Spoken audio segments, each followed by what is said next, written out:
৭৭ বছর আগের ঐতিহ্য চকবাজারের সেরা বরাবর পেট পোলাই খায় আর ঠোঙ্গায় বইলা বলে লয়ে যায়। ভাই আমি আসলে এই ডায়লগ গুলা শোনার জন্যই ভাই চকবাজারে আসি, আমার অনেক ভালো লাগে।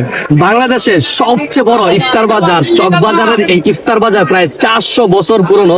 এখানে মানুষ আসে হচ্ছে তাদের ইফতার কেনার জন্য, বাট আমি এখানে আসি অ্যাকচুয়ালি দোকানিদের মজার মজার ডায়লগ শোনার জন্য। তাদের এই ডায়লগ গুলা শুনতে আমার বেশ মজা লাগে। চকবাজারের সেরা বরাবর পেট পোলাই খায় ঠোঙ্গা বইরা বইরা লয়ে যায়। এই দামে কম মানে ভালো সে ছিঁড়ে সেই খায়। চিকেন কাকলেট, চিকেন এসপি কাবাব, সামি কাবাব। এটার নাম শেখ জিয়া কাবাব, এটা কবি নাই খায়গা, ও ভি ফাস্তা আয়েগা।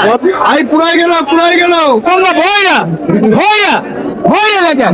চকবাজারের ইফতার নিয়ে তর্ক বিতর্ক অনেক আছে, বাট মানুষ কিন্তু অ্যাকচুয়ালি অনেক কিনতেছে।